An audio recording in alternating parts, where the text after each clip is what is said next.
SaWGuy podcast.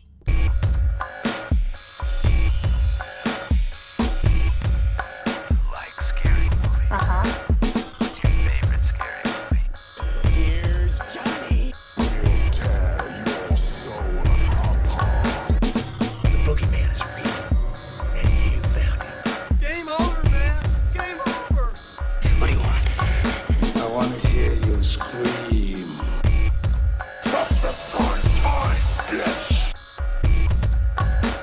Welcome to the SaWGuy podcast. As always, I'm the SaWGuy, and I'm bringing you episode 27 on The Lost Boys. I'm sure you could tell that I was already prepared because, I busted out the old leather jacket, I had to rock it, because The Lost Boys was basically made in the 80s, late 80s, but it was still 80s. Came out July 31st of 1987. And this film, I chose this one for an episode because to me, it's one of the best vampire films, I would say, of all time. Probably, I know everyone's going to give me shit right now in the comments. What are you talking about? Well, it's probably my favorite. I'm pretty damn sure it's in either your top 5. Hell, maybe it's even in some of your top 3s. Maybe it's also your favorite vampire film, right?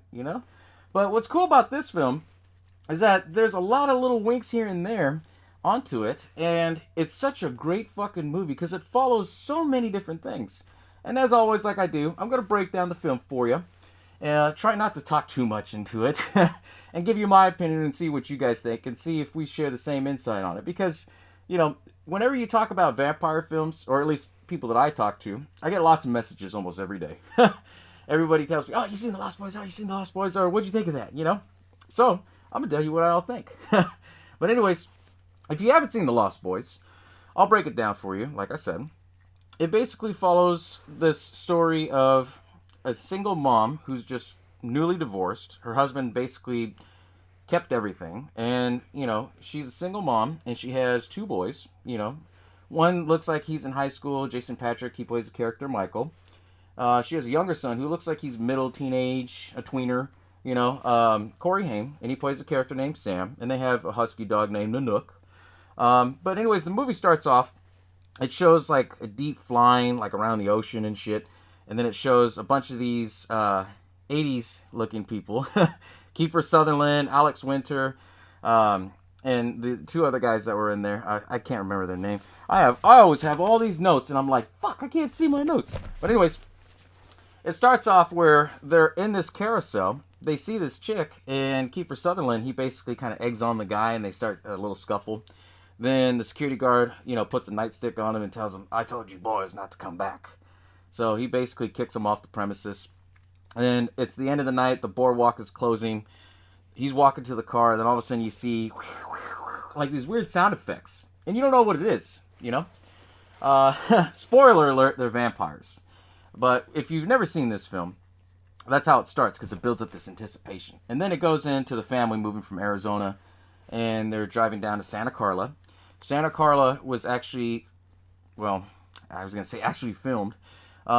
It's actually Santa Cruz, California. If you live in Cali like I do, everybody knows about Lost Boys. Yeah, I don't know if it's a West Coast thing or what, but everybody knows about this. Santa Cruz. Everybody knows about Lost Boys if you're from California, because I know they always do something big every year on the anniversary. But anyways, back to the story. They're moving down and they see "Welcome to Santa Carla" sign. Then behind it, after they pass it, it says "Murder Capital of the World." Right? As they're getting there, it's if you've ever been to the California coast, it's an interesting one. Like how they perceive it in the movie, where they start playing the cover of The Doors, "People Are Strange," and it shows just all different types of people.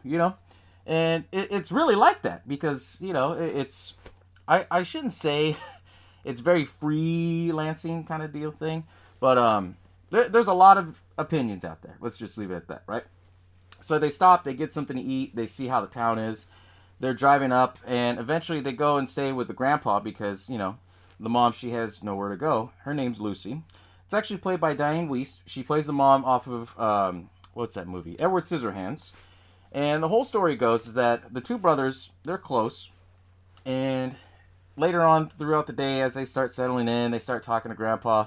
Grandpa's kind of a little kooky, maybe a couple loose screws in the head. He orders TV guides, but doesn't have a TV. Like that kind of kooky. We can all relate to that. I mean, if you grew up in the 80s, you know what I'm talking about, you know? The wonderful 80s. But anyways, later on in the story, it goes that they go and hang out at the boardwalk. Michael, he sees this chick, and it ends up being Star. Star is one of the vampires that hangs out with David. They never implied if they were together or not. She was just kind of always there with him, you know? But anyways, he sees her and he starts following her, and then he says, hey, what's your name? Let's hang out. Let's talk. She was going to jump on his bike, and they were going to ride, and then eventually David and his boys come up and calls her, hey, Star, I need you to get on my bike. Come on, you know? And then he basically says, well, ride with me. And then Jason Patrick, or Michael, he's like, well, I can't keep up with your bike, you know, because they're all like dirt bikes and shit. He goes, you don't have to beat me. You just got to keep up. So it shows that they race through the boardwalk. They go through the beach. They go towards the cliff and almost kills Michael. Then he basically slides and stops before the cliff and punches David. You and me, man. You and me. You know? And then he's like, well, how far are you willing to go? And as that scene ends, then it goes back to Corey Haim. He's hanging out the boardwalk. He sees a comic book shop. He goes in there, and that's where he meets the Frog Brothers. You know, one of them is played by Corey Feldman. And they're just kind of like stereotypical 80s characters, just like, you know, kind of snooping around. And, you know, they start talking about comics and everything. They're all like, yeah, fancy clothes, you know. They're teasing Corey Haim because the way they had Corey Haim dressed up, they kind of dressed him up kind of like a nerdy kid in like the late 80s. And if you know what I'm talking about, and if you don't know what I'm talking about, a nerdy kid back in the day, they would wear this black and white print shit with like 80s neon fucking colors splattered all over on the shirt. I mean, that was the style. If Google Zumba pants, I mean, yeah, that's what the style was, you know, if you wanted to be hip back in the 80s, you know. Some of you guys are probably laughing or put it in the comments below and saying, oh, yeah, I remember those. Yeah, that was the 80s. But anyways, back to the movie. They start talking. They said, okay, well, there's some weird shit going on. Take this comic. It will save your life. It was basically a horror comic about vampires. And after that, you know, he's like, oh, I don't read horror comics or whatever. And he's like, no, it will save your life. People try to steal fucking comics and shit and everything. And then, you know, the scene ends and it goes back and follows Michael. Michael, he goes with David and his gang, and they go into their lair. They stayed at this hotel that was built on the fault, he said, and then it fell apart. Then afterwards, they start hanging out. Then that's where they start kind of fucking with them. They're like, oh, we got Chinese food. You want some rice? Looks at the rice. It's fucking maggots, you know? And then later on, they bust out the bottle, and they think they're all fucking cool, you know, drinking liquor and everything, because he doesn't say what it is. And so he's like, hey, you want some? So Michael just drinks it. And then that's where it starts playing the most iconic scene, Cry Little Sister, you know? And it gets them, it's basically initiating them. But he doesn't know for what, you know? And then later on it shows that after he was, you know, drinking the wine, and then you find out later on it's blood, they go to this train track where there's like a, what do you call it, like a bridge? They park their bikes and they hang off of it while the train's going. And then he's like, you're one of us, let go! And then it goes into the fog, and it's like, what the fuck? You know? So, basically, this whole movie, it plays on the less is more approach. Because you don't know that they're vampires. You know that they're something, but you don't know that they're vampires, right? And as Michael finally lets go, he's flying through the fucking fog, then falls down, and then he's back at home in his bed. And then the whole story continues about how he doesn't like the sunlight, he starts wearing sunglasses, the mom kind of gets worried. As that's going on, you know, I forgot to mention, there was a scene where the mom was hanging out at the boardwalk.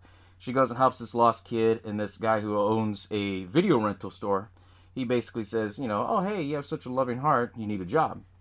So he gives her a job, and his name's Max. You find out who he is later on in the movie. But anyways, what they did is that they play off this whole notion that they're getting settled in. You know, Michael's being initiated as one of David and his friends. And then it just chaos. You know, it basically goes into where Michael starts feeling these weird transformations. He's sleeping all day, but he's up all night. He can't eat anything. And then the mom goes out with Max, the owner of the video store, because he has a thing for her. And then they have that scene where Corey Haim's fucking taking a bath and shit. And after that, you see Michael. He basically start slowly turning into a vampire. He's like floating and shit and asking for help and everything. And then, you know, later on, he goes over there back to David and tries to find Star. and Star's nowhere to be found. So David says, okay, well, come hang out with us. Star wants you to see this. So they go to the beach, and this is one of the best scenes that I thought was really cool. They actually finally show you that they're vampires, because they're like normal face, and then all of a sudden, boom, flash. They have the fucking red eyes and the fangs and everything. And they said, okay, watch this. And then they attack all these guys that are dressed up as punks, you know. They have the fucking 80s mohawk, the leather jacket, of course, you know, that I'm busting out right now. And it shows that they're, you know, grabbing them, pulling them.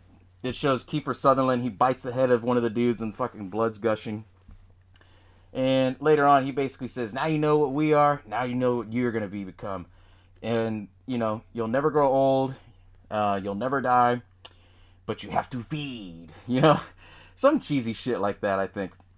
I've seen this movie probably about 12 times this week, so I can do this episode. If I fuck up, let me know, as always, in the comments. But anyways, after that whole scene goes on, he goes home, and then he's trying to deal with his own shit. Basically, after all that's going on, Sam at the same time is calling the Frog Brothers because they left their phone number on the back of the comic, and they said, okay, if there's any issues, call us, right? So he starts calling them, and then they said, well, what does your brother do? Does he sleep all day? Yeah. Does he have bad breath? Well, he always had bad breath. You know, there was a little bit of comedic stuff into it. You know, they had to tie it in. Then basically, Michael, he finds Star back at the lair, and I don't know what the hell this was. This was kind of a Twilight thing where she's like, I care for you. And then they had sex. And then the vampires, they come back, you know, because it's later on in the day. And then he goes home, and then basically he tells, you know, Sam what had happened and shit. It's night. Star comes back and says everything. Well, oh, David wanted me to use you as a bait and then use you as my first feed because technically you're half vampire until you've made your first kill, right? Which I thought was pretty cool. It ties a little bit into that whole aspect of it. And while that's going on, shit, I skipped the scene.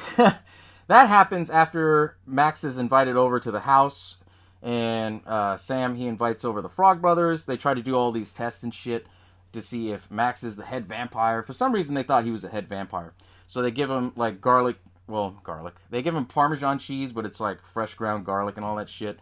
They try turning off the lights, turning on the reflection to see if he turns to a vampire. Nothing like that. So the mom's date kind of got spoiled twice because she had to run home because of Michael and Sam.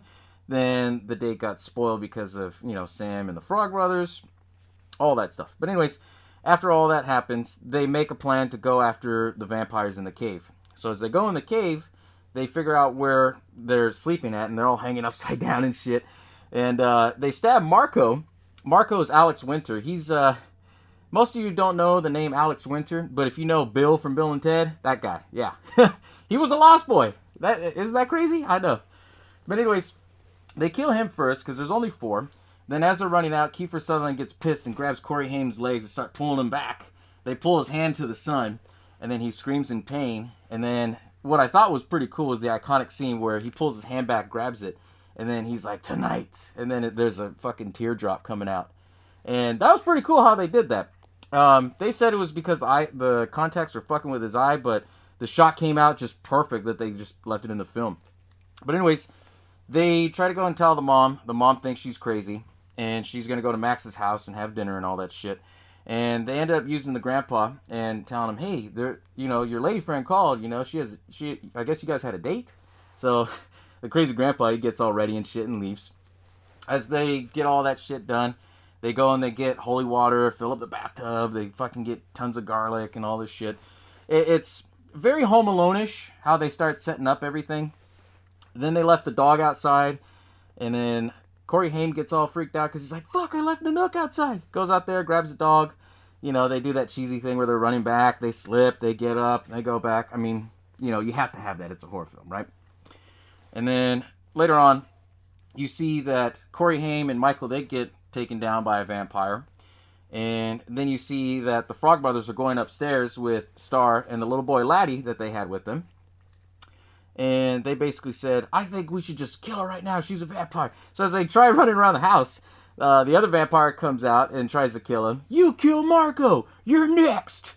Then they see the fucking garlic. Garlic don't work, boys. And they fucking splashed him with holy water. The dog hits him, goes in the tub with the holy water, and everything blows up and shit. As that was going on, they were showing scenes like how they were getting ready and shit. And Corey Feldman, some of the cheesiest lines in this film, he basically said, no vampire goes out the same. Some explode, some implode. And some go quietly, some don't, right? And so you see that when this vampire gets killed in the tub full of holy water, all the fucking toilets, all the faucets in all the house, they all just shoot out tons and tons of blood. While that's going on, Corey Haim, or Sam and Michael, they're downstairs. Michael's knocked out because he's fucking in between states because he's turning into a vampire. He hasn't fed yet. So anyways, this vampire comes up, picks up Sam, fucks with him. He pulls out his little water gun, sprays him with holy water, drops him, shoots him with a bow and arrow. He gets up and says the best line, I think, out of the whole film that made me fucking laugh. You missed, sucker. Only once, pal.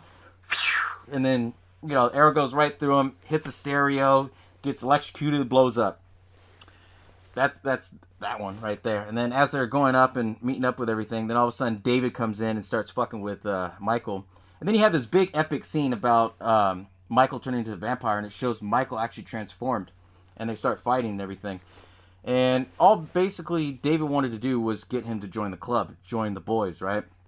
As they're fighting, they go into the grandpa's taxidermy room, because the grandpa did taxidermy, and he basically says, your blood is in my blood is in your veins. And that's where he admits to him that it was actually the blood that he drank, it wasn't wine. Then he turns around and says, so is mine. Flips him over right through the antlers. Now there's a theory on this.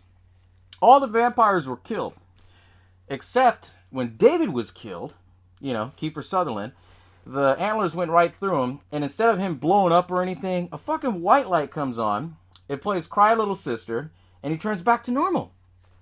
But he doesn't explode, There was rumors speculating that he was alive. There's rumors saying that he quietly went, because it followed what Corey Feldman was saying, Or the Edgar brother. Edgar Frog, one of the Frog brothers, right? But anyways, as that was all going on, then the mom comes home with Max, and then Max sees the mess, and then he says, well, my boys try to get with your boys because I have a thing for you, but they fucked it up. And then the mom's like, what are you talking about? Because the mom is kind of a hippie-ish, so she's very open-spirited.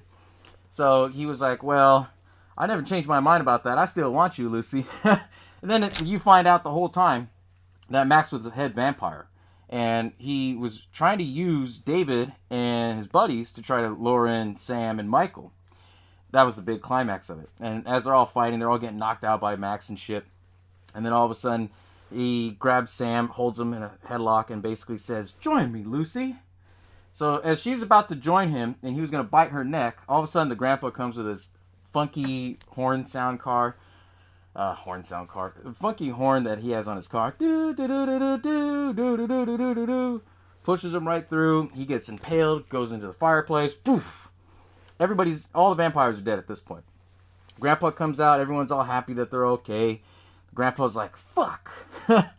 Goes into the refrigerator, gets his cold root beer, and he chugs it. And then they're all like, you alright? He's like, yeah. The one thing I couldn't stand out here in Santa Carla is all the damn vampires. And then all their faces just like, the fuck you do this whole time? Movie ends.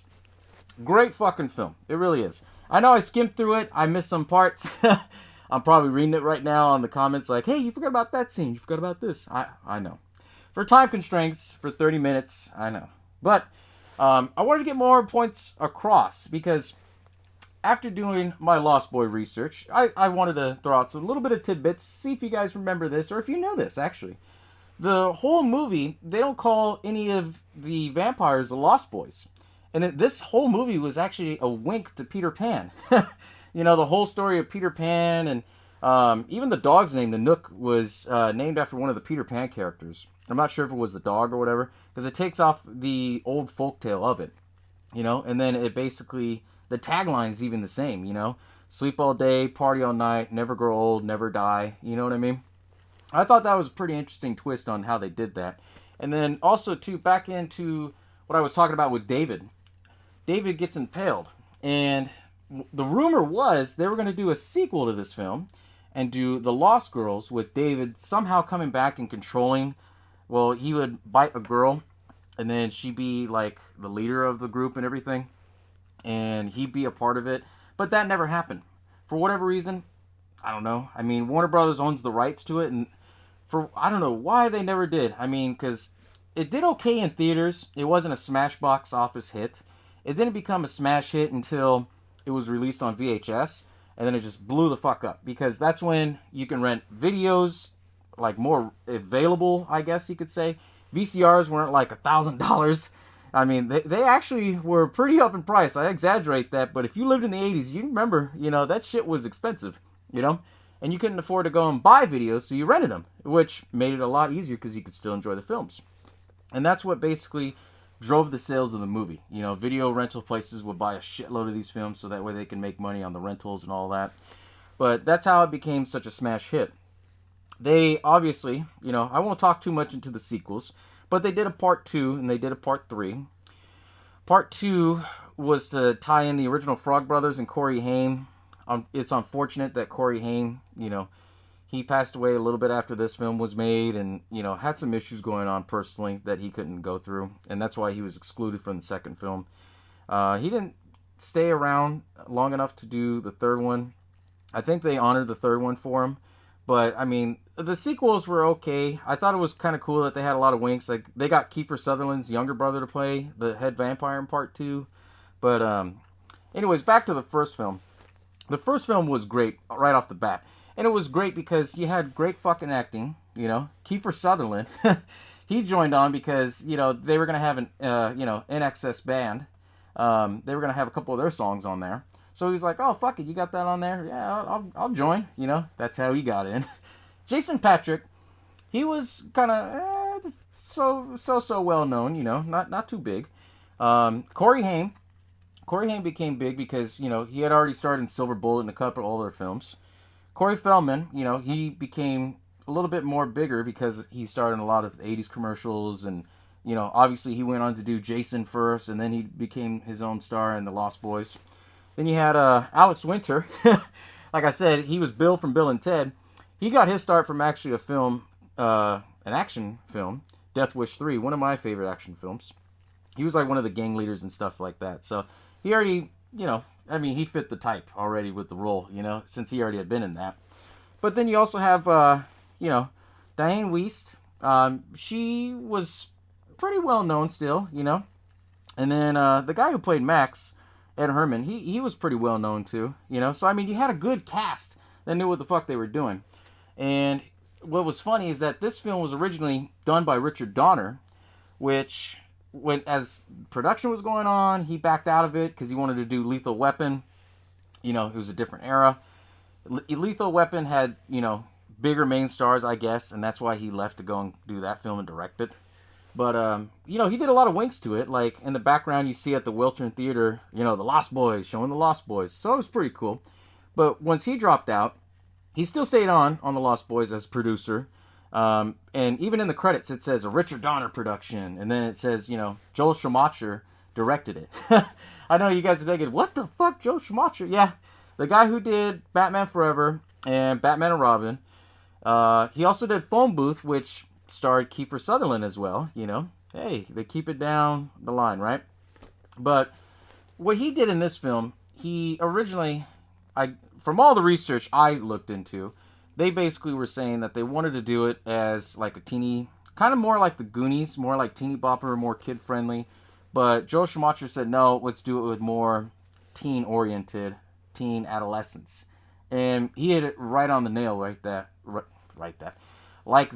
because of the fact of, a lot of teeny boppers were the ones that were going to go see films like this, especially horror films, It was the 80s, come on. You had to watch horror films at that time, But anyways, he changed a lot of it, and it was done for the good. It really was. Like, it was very impressive to how he did it. It catered to a lot of the audiences. Even to this day, it still holds up.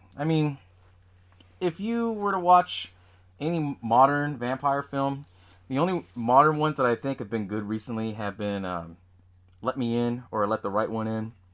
There's two versions, of foreign and American. They were both great. But, you know, it got watered down because of the stupid Twilight series. And I know some of you guys like Twilight, and I'm not bashing on it. It's just, I don't do that, you know. I'm a horror movie guy, and that's it, you know. If you like Twilight, I'm sorry. Not trying to bash, but, you know, it's not my vampire thing that I like, okay? But it got overplayed out with it, you know, with vampires and stuff. So that's why you don't see too many of them. And the ones that are around, they're really fucking great. And they all came from, you know, the 80s. 80s really defined a lot of different types of horror genres. But, you know, when they did this film, and there was that talk of doing the sequels, they never did it. But this film had made such a cult following, and it's fucking huge. Over here in California, this film is fucking huge. And as I said earlier in this episode, that they do an event every year. That's not a lie for it. If you look it up, whether it's on Google or YouTube, in Santa Cruz where they filmed it, right at the boardwalk, what they do, which is pretty cool, is that, you know, you can sit at the beach. They have this inflatable, what do you call it? This inflatable screen, and then they stream, you know, the Lost Boys for everybody to watch. And it's pretty cool because they still have a lot of the landmarks there.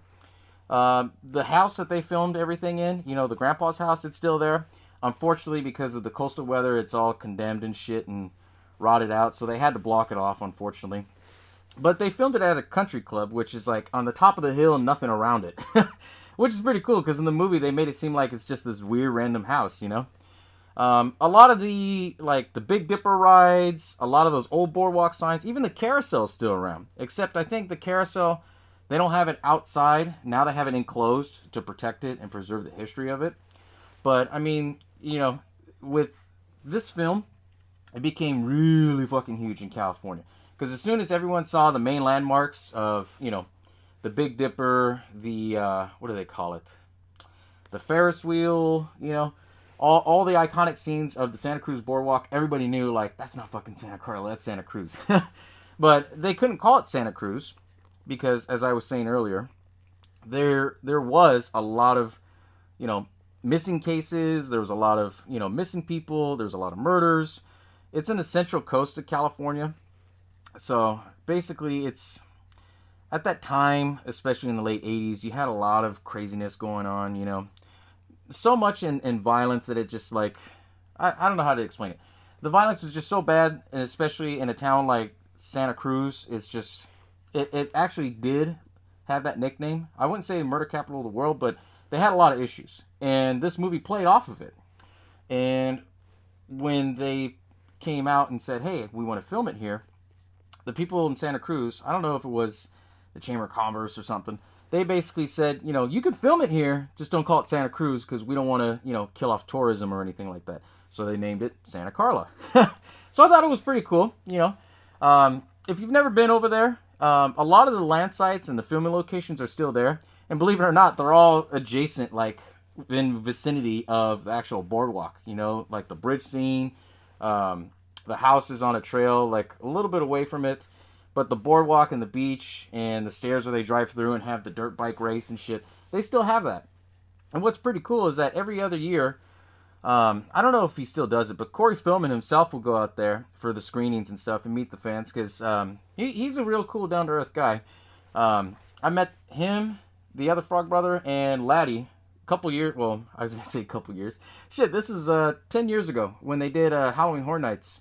I went over there, and just out of the blue, he was just walking, and went and said hi and everything, said I was a fan, and he was real cool, and took a picture and everything, and real down-to-earth people. They really were, you know, always great for the fans. I never forgot that, you know, and from what I've always heard, he goes out there from time to time. I don't know if it's an every year thing, obviously, you know, probably not, but every other year he does, because I know they do something big for it. A few years back, they actually had, or actually no, 2 years ago, or last year, they had the 30th anniversary, and they did something big for it. Unfortunately, I missed it. I know. And it's down the road from me. But, I mean, with The Lost Boys, it's an iconic film. It's great. You know, everything on it mashed really well. I didn't even get into the soundtrack. I mean, besides the saxophone player, you know, just gyrating the saxophone, He was a real saxophone player and became famous because of this, because he was in the film for, less than a minute, but I mean, his song was on the soundtrack. And then the Cry Little Sister song was just fucking amazing, That song was done by Gerald McMahon. He goes by G-Mac, various different names, But he still sings that song. He's still around. But that song became so iconic that so many people covered it. I know you guys probably seen it in my teasers where I show the picture saying announcing the Lost Boys episode, and then I'll play like Cry Little Sister, but I'll play different versions.